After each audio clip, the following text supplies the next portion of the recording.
Arbuste fruitier, la pépinière en faveur de la biodiversité.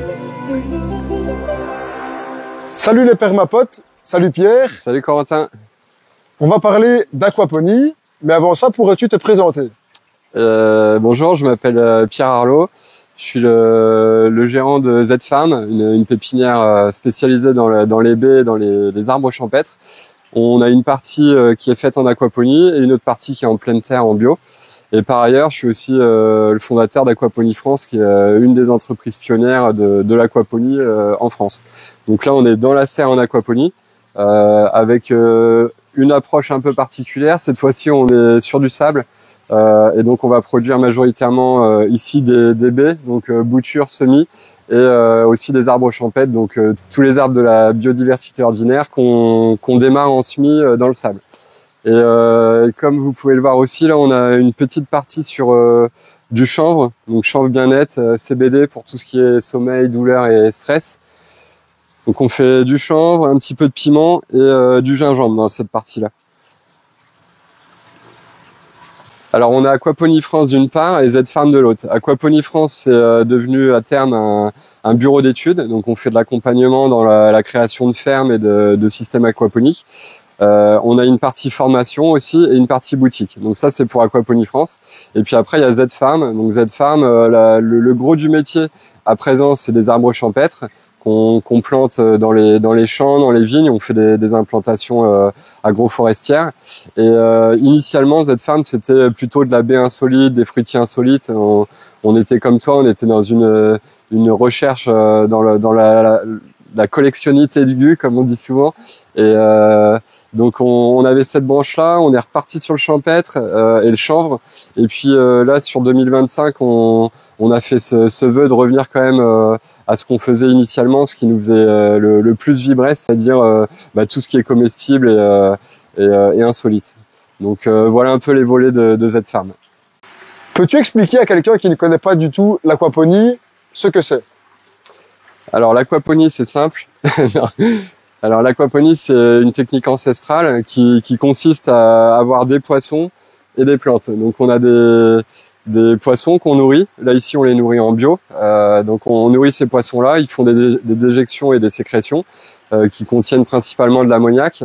Et cet ammoniac-là va être transformé par des bactéries naturelles qui sont présentes là dans l'air partout et qui vont transformer donc l'ammoniac en nitrite puis en nitrate. Et les nitrates, en fait, c'est des matières que les plantes vont pouvoir consommer pour se développer. Donc, pour résumer, on a les poissons qui salissent l'eau pour les plantes et les plantes qui nettoient l'eau, qui phytoépurent l'eau pour les poissons. Donc, on est en circuit fermé. Là, ici, là, on a les poissons. Donc, dans chaque bassin, il y a à peu près 500-600 poissons.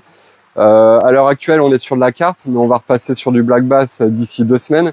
Donc on nourrit ces poissons-là, ça passe dans le filtre ici, un premier filtre mais qui est pas forcément nécessaire dans cette installation-là puisqu'on est sur du sable.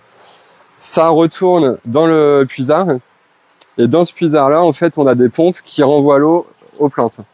Donc l'avantage c'est qu'on a un intrant majoritaire, c'est la nourriture à poissons et on doit rajouter quand même régulièrement du fer, c'est le seul facteur limitant de l'aquaponie, du fer chélaté pour permettre la bonne croissance des plantes. Donc l'eau tourne en continu, on économise 90% d'eau par rapport à l'agriculture conventionnelle et puis ça pousse beaucoup plus vite parce qu'on a les racines des plantes qui sont un coup dans l'eau, un coup dans l'air, un coup dans l'eau, un coup dans l'air. Donc par alternance, elles ont vraiment un milieu qui est ultra favorable. On n'a pas de stress hydrique, on a beaucoup moins de maladies parce qu'on est hors sol, donc on n'a pas de rongeurs, beaucoup moins de limaces et de parasites. Et ça fait que l'aquaponie c'est quand même une des techniques qui fait partie des techniques du futur. Et qu'est-ce que les plantes apportent aux poissons? Alors les plantes, elles apportent le côté phytoépuration. C'est que si on avait les poissons qui étaient dans leur bassin comme ça et qu'on les nourrissait et qu'on changeait pas l'eau, en fait, il y a un moment où le milieu il serait totalement impropre. Il y aurait des taux d'ammoniac, de nitrite et nitrate qui seraient beaucoup trop élevés, et ce qui ferait que les poissons mourraient. Donc ce qu'on fait, c'est qu'en envoyant l'eau des poissons dans les filtres et dans le sable, il y a des millions et des milliards de bactéries qui vont transformer tout ça. Et en fait, ça harmonise en quelque sorte. On a une eau qui est chargée, qui passe par les plantes pompent tous les nutriments, nitrates, phosphates qu'il y a dans cette eau-là. Et ensuite, ça revient aux poissons. Donc en fait, on a une eau vraiment épurée et ça nous permet de pas avoir d'avoir recours à des béquilles comme les antibiotiques ou d'autres produits qu'on peut voir dans certaines piscicultures. Quels sont les avantages et les limites de ce système? Alors les avantages, il y en a de très très nombreux. Je serais peut-être pas objectif totalement là-dessus. Non, il y a déjà l'économie d'eau, ça c'est vraiment incroyable. C'est que toute l'eau est recyclée, donc on a l'eau qui tourne sans cesse et donc on n'a aucune perte d'eau, on récupère tout. Après, ce qu'on a comme gros avantage, c'est qu'avec un intrant, donc la nourriture à poissons, on arrive à faire une double valorisation, c'est-à-dire des poissons d'un côté et des plantes de l'autre. Au passage, sur les plantes, on peut vraiment utiliser tout type de plantes. Là, on fait des arbres principalement, mais dans les projets qu'on accompagne, on est très souvent sur du maraîchage aussi. Donc on produit tout ce qu'on veut, quoi. En gros, en aquaponie, même certains disent la pomme de terre on peut pas en faire, ou les rhizomes, tubercules on peut pas trop. Là, dans ce cas-là où on est sur le sable, là on peut vraiment tout faire, quoi. Pommes de terre, patates douces, gingembre, curcuma, n'importe quoi, même de la carotte ou on peut vraiment tout faire. Donc ça c'est vraiment intéressant. Et puis après, en gros avantage aussi, c'est qu'on a un contrôle sur l'environnement de culture. Parce que là, on peut gérer notre pH beaucoup plus facilement. Je prends notre exemple, là, on est dans la Marne, plutôt sur des sols argilo-calcaires avec un pH très élevé et puis des conditions pas forcément idéales. Là, on est vraiment en conditions idéales. On va gérer naturellement notre pH. Donc, plus on nourrit, plus le pH baisse. Si on veut faire monter le pH, on va remettre un peu d'eau du robinet, mettre des coquilles d'huîtres ou des choses comme ça. Et donc, en fait, on arrive à avoir ce climat vraiment optimal, déjà sous serre, mais en plus au niveau des racines pour que les plantes s'épanouissent bien. Et alors les inconvénients, l'inconvénient c'est que ça demande quand même un petit peu plus de technique parce qu'il faut être maraîcher, pisciculteur, plombier, électricien, enfin il faut savoir faire un petit peu tout. Mais c'est le principe même de l'autonomie, donc normalement ça fait peur à personne. On peut apprendre, il n'y a pas de souci.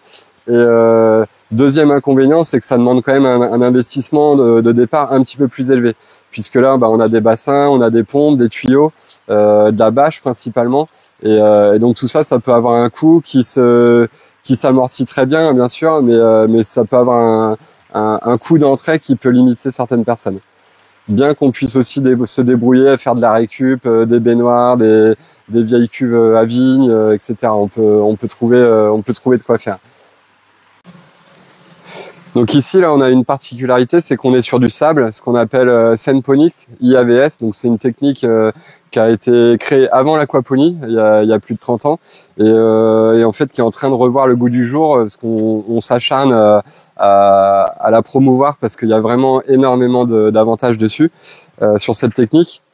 Et donc en fait là, on a notre substrat, c'est du sable, donc un sable assez grossier, on est sur du sable de rivière, un sable d'érosion ou alors un sable d'extraction minière, mais de la roche concassée. Il faut vraiment que les angles soient importants sur le sable. Il faut un sable angulaire, idéalement silicieux et quartzique. Et donc en fait, on envoie l'eau là-bas dans ces sillons-là. Et l'eau va naturellement percoler dans le sable, qui est un des meilleurs matériaux de filtration de nos jours, et naturel. Et en fait, elle repart après ici aux poissons. Donc on récupère vraiment toute l'eau, quoi. Donc la question qu'on se pose souvent, c'est de se dire, est-ce que des plants issus d'aquaponie vont bien repartir dans la terre? Donc déjà la réponse, ma réponse personnelle, c'est oui, puisque la plupart de mes plants qui sont dans ma forêt comestible, ils viennent d'ici. Donc là, il n'y a aucun problème. Et l'autre chose, c'est que normalement, en aquaponie, on est plutôt sur de la bille d'argile ou des radeaux flottants. Et là, dans ces cas-là, les racines vont faire de la racine d'eau, racine d'air et racine d'eau. Sauf que là, on est sur du sable, donc c'est un milieu très très proche de la terre. Et donc, on a plutôt des racines de terre. Je vais essayer de vous sortir un petit plan que vous voyez. Alors normalement, on fait ça dans de meilleures conditions. Mais vous voyez, en fait, l'avantage, c'est que là, on a réussi à récupérer l'entièreté du chevelu racinaire. Et encore, comme je vous disais, d'habitude, on fait ça un petit peu mieux, on y va plus précautionneusement. Mais là, on a vraiment tout le chevelu racinaire et ça nous permet là direct de faire une replantation en champ. Donc on n'a pas de période d'adaptation. Alors qu'à l'époque, quand on était sur des billes d'argile, on sortait les plants des billes d'argile, on les remettait dans la fibre de coco dans des pots, on refaisait raciner le plant et ensuite on devait reprendre ce pot et le rempoter, quoi. Enfin le repiquer.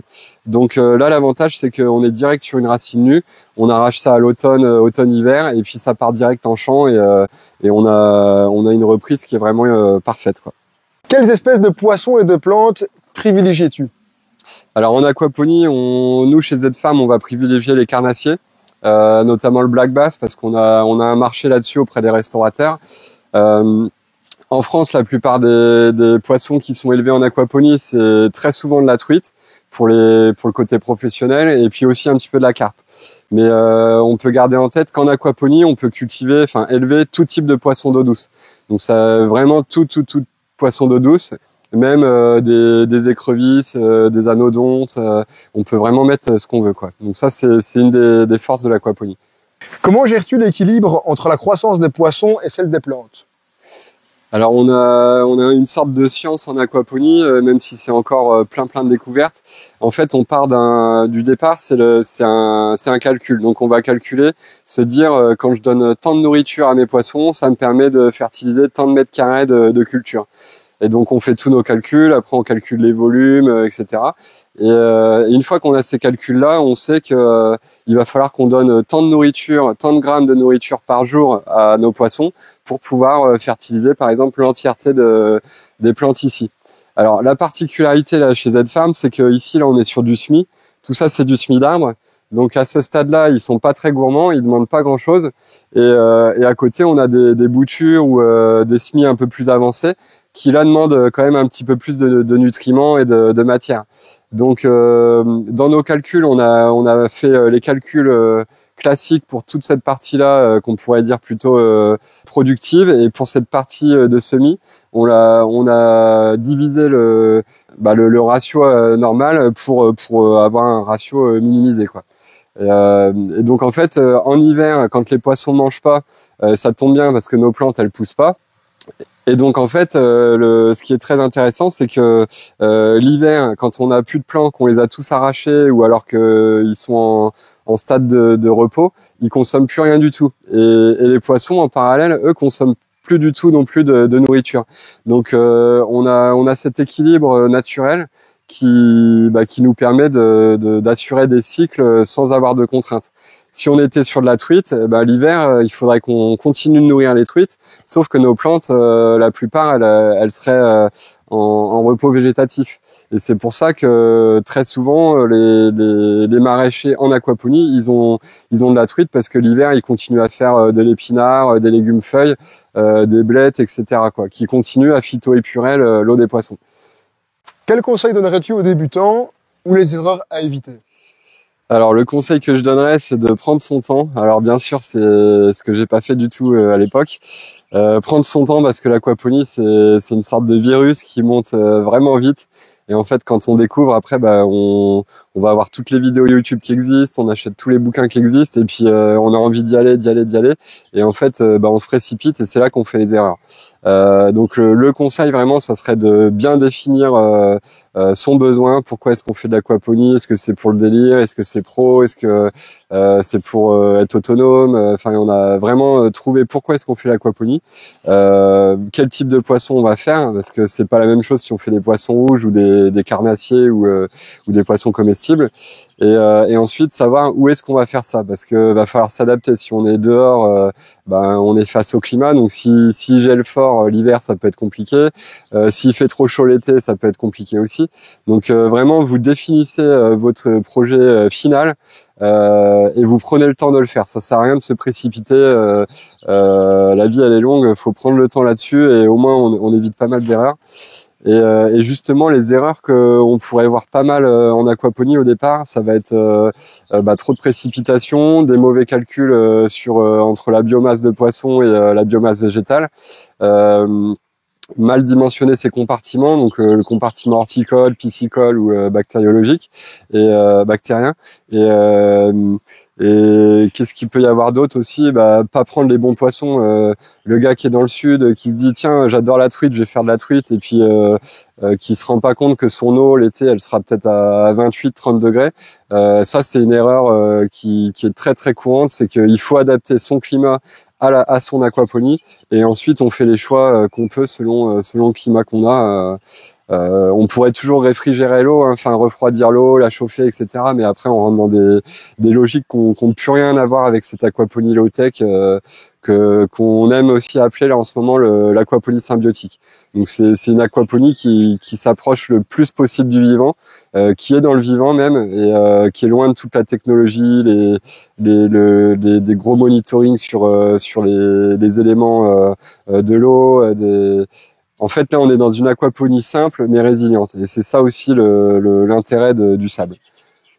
Je vous l'ai pas mal dit, mais là, on est encore une fois sur du sable, donc la technique Senponics IAVS, on dit aussi sabloponie en français. Et en fait, cette technique-là, moi, elle me fascine. L'aquaponie me fascinait déjà, mais le sable, ça a été vraiment le gros changement.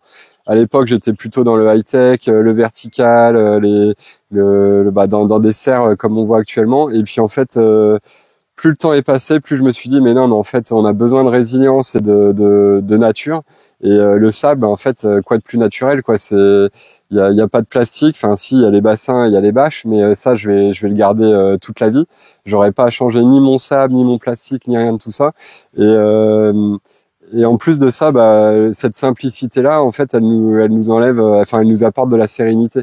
Puisque si jamais on n'avait plus de courant, il n'y a pas de problème. Notre serre, elle consomme 10 fois moins qu'une serre classique, donc on met 2 panneaux solaires et puis c'est réglé.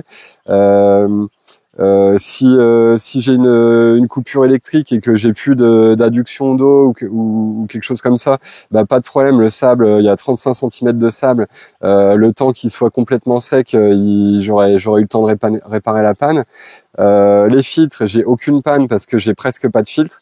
Normalement, on est sur des tambours, des filtres à lame, des choses comme ça qui sont technologiques, donc qui sont dépendants, tributaires des pannes et qui consomment de l'énergie. Et là, on a rien de tout ça, quoi. Donc, on se dit, on est vraiment dans l'aquaponie la plus dépouillée possible. Et encore un autre avantage, c'est que le sable, en fait, il pardonne beaucoup d'erreurs, comme la pleine terre pardonne des erreurs.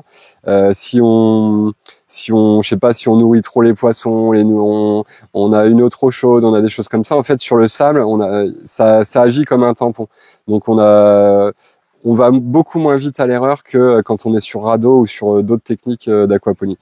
Et j'ai constaté aussi quelque chose qui est pour le moment n'est pas chiffré ni mesuré, mais sur sable j'ai beaucoup moins de carences. Donc ça proviendrait probablement de la micro-érosion du sable qui ramènerait des minéraux qui ferait que les plantes ont beaucoup moins de carences et qu'elles arrivent beaucoup moins vite aussi. Donc à mon avis, l'avenir de l'aquaponie, à l'époque on le croyait high-tech. Là maintenant, je pense personnellement que on est vraiment sur du low-tech, quoi. En tout cas, c'est comme ça que je le perçois et c'est ça que je vis en ce moment. On en parlait hors caméra, le système en aquaponie demande peu d'entretien, ce qui te permet de dégager du temps aussi pour le jardin-forêt.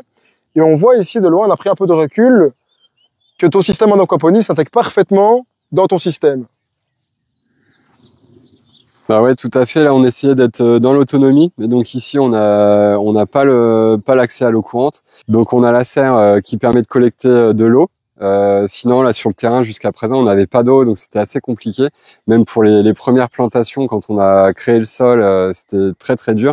Et donc, on a toute cette logique circulaire où l'eau d'ici va profiter aux arbres. On peut aussi décider de faire des arrosages des arbres avec de l'eau d'aquaponie. Donc ça, on le fait pas encore, mais on pourrait très bien le faire. Et puis sinon, oui, Là ici, on est dans un petit jardin forêt. Au départ, c'était plutôt expérimental, c'était personnel. Donc là, ça a 5 ans ici. Et puis avec le temps, en fait, c'est vraiment le seul endroit où on pouvait créer le noyau de la pépinière, puisque là, on est sur 6500 mètres carrés. À côté, on a 12 hectares, mais qui sont vraiment enclavés dans la forêt, pas très accessibles, et on pouvait pas faire nos bâtiments là-haut. Donc voilà. Donc en fait, c'est finalement de mal en bien, ce terrain-là est devenu notre petit lieu de paix et aussi notre point de collecte de différentes variétés, différentes essences pour la bouture, pour la greffe et aussi pour la reproduction à partir de graines. Tu as aussi une collection assez impressionnante d'argousiers. D'où vient cette passion? Alors l'argousier, c'est un arbre qui m'a vraiment fasciné. Je l'ai acheté alors que j'étais pas encore pépiniériste, je faisais de l'aquaponie. Et puis quand j'ai commencé à voir les vertus, les bienfaits de cet arbre, je me suis dit mais waouh, mais en fait on veut sauver le monde entre guillemets, sauver la planète, etc. Mais en fait cet arbre-là, il a la capacité de le faire. Comme certains disent, c'est la plante la plus riche du règne végétal en termes de vitamines et de composés. Et en plus de ça, c'est un fixateur d'azote, donc il va avoir une croissance vraiment très très rapide, comme un arbre pionnier. Et nous nourrir abondamment. Donc au début, j'étais sur les premières variétés qui étaient les variétés un peu européennes, Lycora, Ergo, Orange Energy, etc. Et puis rapidement, je me suis passionné des variétés lettonnes, russes et toutes ces variétés qui ont beaucoup moins d'épines et des fruits beaucoup plus sucrés. Donc là ici, on a du Botanica, du Garden Gift.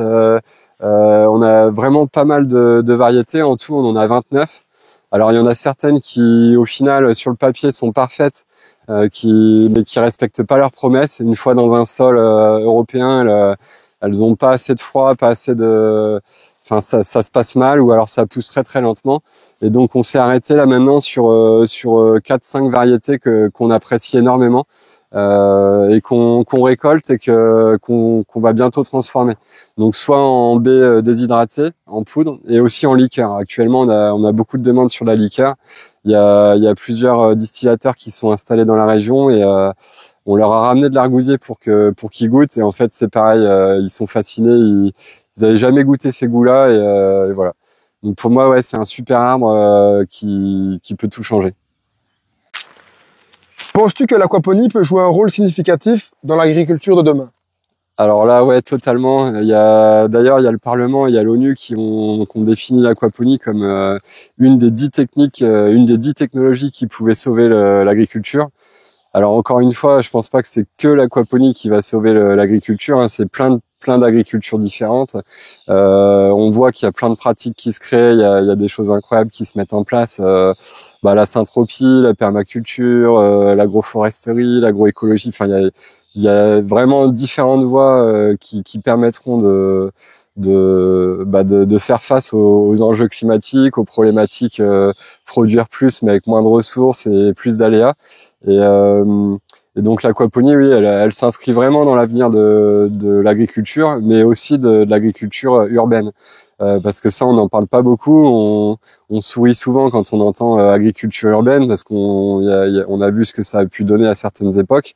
Et maintenant, en fait, on se rend compte qu'il y a vraiment des choses pertinentes qui sont mises en place. Sauf que élever des vaches ou élever des porcs en ville, ça reste très compliqué, voire même impossible. Alors que de l'aquaponie, c'est vraiment possible. Donc ça veut dire qu'on peut ramener de la protéine animale en ville, chose qu'on pourrait pas faire autrement. Donc sans nuisance olfactive, sans nuisance sonore, sans impact sur le paysage et sur l'environnement. Et donc c'est pour ça en fait que je pense que l'aquaponie fait indéniablement partie de l'agriculture du futur. On constate que l'aquaponie a plein d'avantages, mais aussi techniques. Est-ce que tu proposes des formations, etc., ou est-ce que tu as des références à nous transmettre pour en apprendre plus? Alors bien sûr, oui, sur Internet, il y a pas mal de choses déjà disponibles. Après, dans mon cas, je gère Aquaponie France, aquaponie.fr. Donc ça, c'est vraiment c'est l'aquaponie avec le cœur et de manière très souvent low-tech. On accompagne des projets high-tech, mais on a quand même tendance à préférer le low-tech. Donc le bureau d'études, donc là vous avez un projet, vous voulez créer une serre en aquaponie, pépinière ou maraîchère, pas de souci, on vous accompagne de A à Z, donc le dimensionnement, les démarches, le business plan, la fourniture du matériel, et puis après on fait l'accompagnement sur les premiers cycles.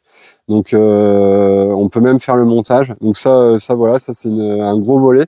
Et puis après on a les formations. Donc là c'est des formations sur site. Il y a des formations 2 jours et des formations 3 jours. Donc on accueille un groupe 10-15 personnes max. On est dans nos bâtiments en bas et donc là on se forme, on échange. Donc il y a vraiment tout type de profil, hein. Il y a beaucoup de reconversions, donc des néo-paysans. Il y a aussi des agris en voie de diversification. Et puis il y a beaucoup de gens, beaucoup de familles en quête d'autonomie, de reconnexion. Donc c'est ça qui est intéressant, c'est que dans les groupes, il y a tellement de profils différents qu'en fait ça fait une sacrée émulation et puis tout le monde échange et on avance comme ça. Et puis sinon, alors après j'ai écrit un bouquin qui s'appelle l'aquaponie pour les nuls. Donc c'est l'aquaponie pour les nuls, ça c'est la collection, mais pour le coup c'est, si vous lisez ça vous devenez un ninja de l'aquaponie, parce que j'ai mis tous mes secrets tout dedans, que ce soit pour un particulier ou que ce soit pour un projet pro à grande envergure. Donc voilà, donc n'hésitez pas à me contacter ou à contacter Corentin pour qu'il m'en parle. Et puis voilà, vous serez les bienvenus. Ce sera vraiment avec plaisir. Et puis pour Z-Farm, la pépinière, donc c'est zfarm.fr, ZFARM. Mais là on est un petit peu à poil, on n'a plus grand chose en ce moment. Donc faut regarder sur le site. Il y a beaucoup de trucs en rupture, mais c'est plus trop la période, mais sauf ce qui est en pot, mais vous verrez, il y a beaucoup de trucs en rupture. Donc n'hésitez pas à nous écrire, on vous répondra. Et puis en tout cas, merci d'avoir regardé cette vidéo, et puis à une prochaine. Merci beaucoup pour toutes les informations. On mettra les liens en bas de la vidéo. J'espère que celle-ci vous a plu. Salut Pierre et à bientôt les permapotes. À bientôt, merci.